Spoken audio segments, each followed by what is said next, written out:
You could think of narcissistic abuse like two computers with dysfunctional software.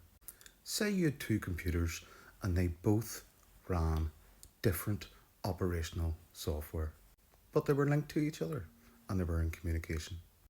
Now, computer A, it had access to both negative and positive emotions. Computer B only had access to negative emotions.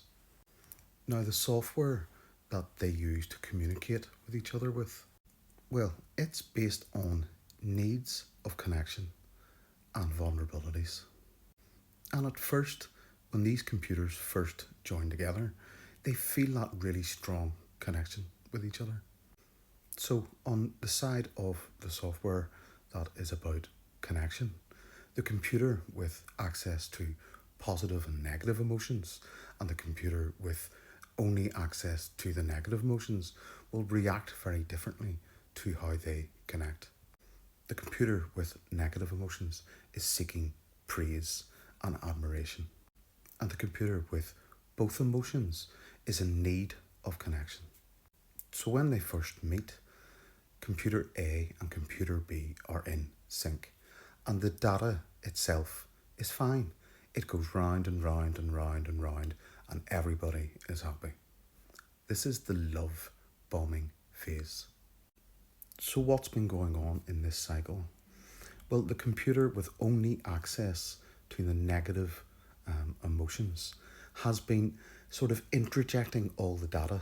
They have been bringing it in, and computer with access to both emotions, positive and negative, has been passing that emotion round, and it's all been working in sync. But all of a sudden, it goes wrong one day.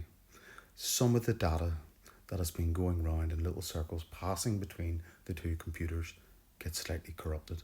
The computer with negative emotions only, all of a sudden, cannot accept the positive data that is coming from the other computer.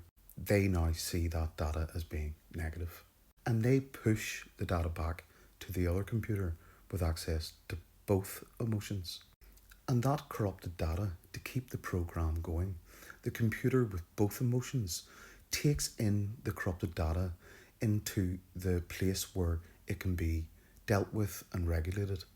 However, it stays within the coded program of the computer with both emotions.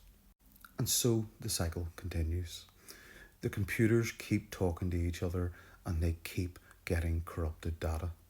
But one computer is collecting all the corrupted data on their hard drive, and the other computer is just passing it all over because they're incapable of storing any of those emotions.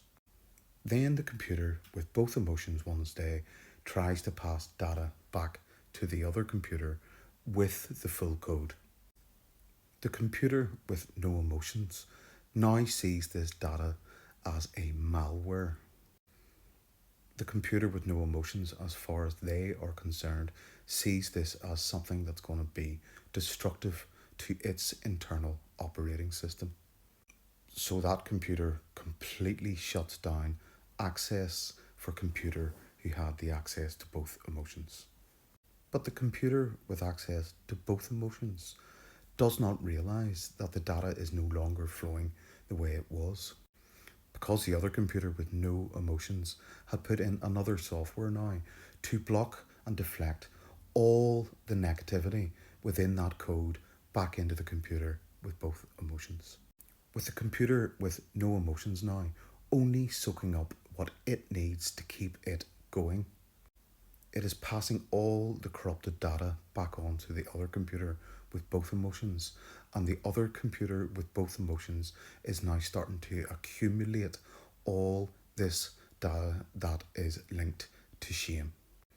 This cycle continues until the computer with no emotions decides that it's no longer worth its while to be connected to this other computer that is no longer serving its purposes.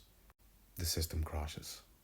However, for the computer with no emotions to survive, it needs another computer who is unaware of its corrupted software, so it goes and attaches itself to another computer with both emotional capacities.